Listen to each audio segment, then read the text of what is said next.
कई सारे लोगों के मन में एक प्रश्न उठता है मुझे और राधा को लेकर। कहते हैं ना मैं और राधा साथ में रहते हैं, ना हमारा विवाह हुआ है। मैं यहां द्वारका में, राधा वहां बरसाना में, तब भी इतना प्रेम कैसे? ये संबंध है कैसा? मैं उनसे सरल सी बात कहता, आप कभी अपने दर्पण में देखिए, अपनी दोनों आंखों को देखकर उनसे पूछिए कि ये दोनों आंखें एक साथ क्यों बंद होती हैं, एक साथ क्यों खुलती हैं, एक साथ क्यों सोती हैं, एक साथ क्यों रोती हैं? आजीवन किसी व्यक्ति से संपर्क बनाए रखा जा सकता है बिना उनसे मिले। कुछ ऐसा ही प्रेम है मेरा और राधे का भी, और कुछ ऐसा ही तो होता है प्रेम दो नैनों की भांति, जो कभी मिलेंगे नहीं पर सदा सदा के लिए साथ जुड़े रहते हैं। यही भाव निस्वार्थता है, और यही निस्वार्थ प्रेम आपको आनंद की ओर ले जाएगा। जीवन में सदैव निस्वार्थ प्रेम कीजिए, आनंद ही आनंद मिलेगा। तो आइए और मेरे साथ निस्वार्थ प्रेम से कहिए, राधे राधे। कई सारे लोगों के मन में एक प्रश्न उठता है मुझे और राधा को लेकर। कहते हैं ना मैं और राधा साथ में रहते हैं, ना हमारा विवाह हुआ है। मैं यहां द्वारका में, राधा वहां बरसाना में, तब भी इतना प्रेम कैसे? ये संबंध है कैसा? मैं उनसे सरल सी बात कहता, आप कभी अपने दर्पण में देखिए, अपनी दोनों आंखों को देखकर उनसे पूछिए कि ये दोनों आंखें एक साथ क्यों बंद होती हैं, एक साथ क्यों खुलती हैं, एक साथ क्यों सोती हैं, एक साथ क्यों रोती हैं? आजीवन किसी व्यक्ति से संपर्क बनाए रखा जा सकता है बिना उनसे मिले। कुछ ऐसा ही प्रेम है मेरा और राधे का भी, और कुछ ऐसा ही तो होता है प्रेम दो नैनों की भांति, जो कभी मिलेंगे नहीं पर सदा सदा के लिए साथ जुड़े रहते हैं। यही भाव निस्वार्थता है, और यही निस्वार्थ प्रेम आपको आनंद की ओर ले जाएगा। जीवन में सदैव निस्वार्थ प्रेम कीजिए, आनंद ही आनंद मिलेगा। तो आइए और मेरे साथ निस्वार्थ प्रेम से कहिए, राधे राधे। जब भी हम किसी के घर जाते हैं, उनके लिए कोई उपहार या कोई भेंट लेकर जाते हैं, ताकि आतिथ्य भी बना रहे और उन्हें तनिक प्रसन्नता भी मिले। अब ये भेंट या तो हम कहीं से खरीदते हैं या तो स्वयं अपने हाथों से बनाते हैं। किंतु यदि कोई ऐसा व्यक्ति आए जो उनके घर जाकर उन्हीं की कोई वस्तु लेके उन्हें भेंट दे, तो क्या ये समझदारी होगी? कदापि नहीं। तो हम में से कई सारे लोग यही तो कर रहे हैं। अब आप सोच रहे होंगे कैसे, ऐसा भला कौन करता है? सोचिए, जब भी हम मंदिर में जाते हैं, ईश्वर से मिलते हैं, उन्हें वही चढ़ाते हैं जो उन्होंने ही हमें दिया है। अब यदि हम उन्हें वही चढ़ाएंगे जो वही हमें दे रहे हैं, वो प्रसन्न कैसे होंगे? ईश्वर को प्रसन्न करना है तो वो अर्पित कीजिए जो अर्पित करने की आवश्यकता है, जो आपने पाया है, जो आपने स्वयं बनाया।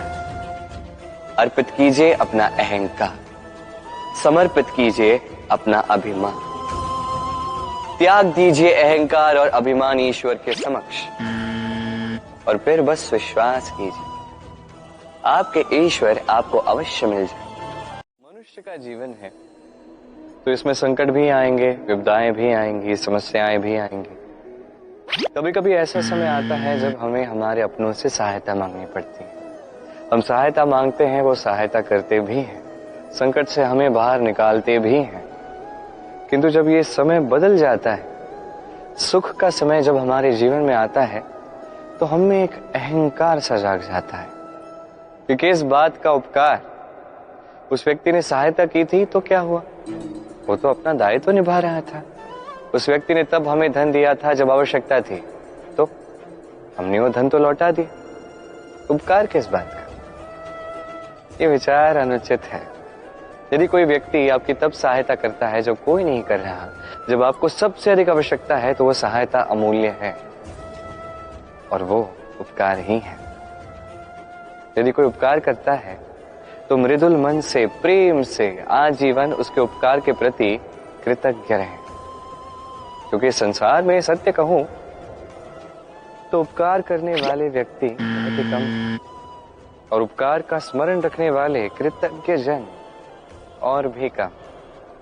इसलिए जीवन में कृतज्ञ रहिए और मेरे साथ प्रेम से कहिए, राधे राधे।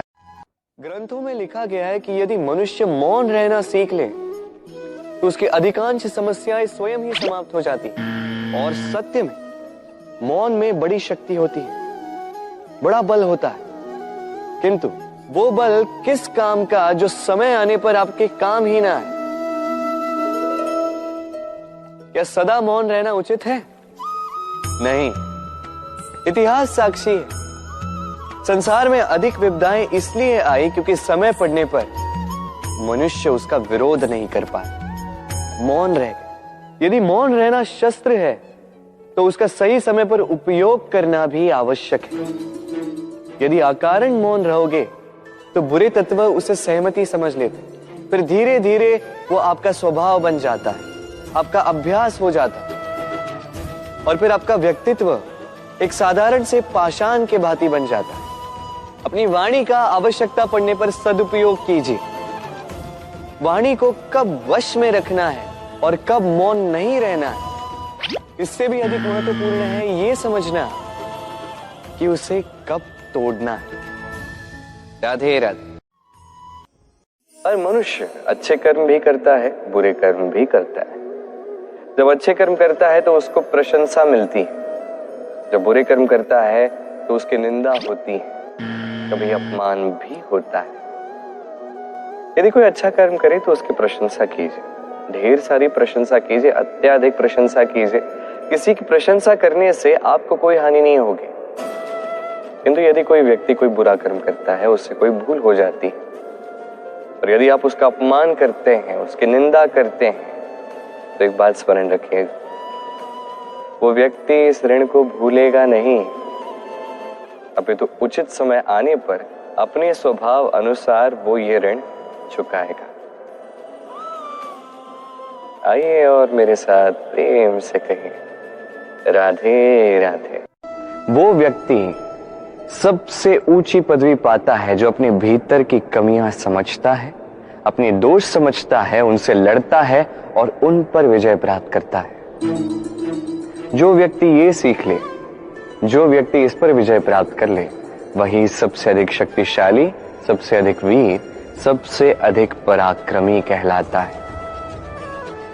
हम सभी संसार को बदलना चाहते हैं, उसके लिए प्रथम पग आपको डालना है स्वयं को दोष मुक्त करके। यदि हर एक व्यक्ति अपने भीतर के दोष समझेगा और स्वयं को दोष मुक्त करेगा तो ये संसार अपने आप ही दोष मुक्त हो जाएगा। नहीं तो स्वयं को दोष मुक्त कीजिए और मेरे साथ प्रेम से कहिए, राधे राधे।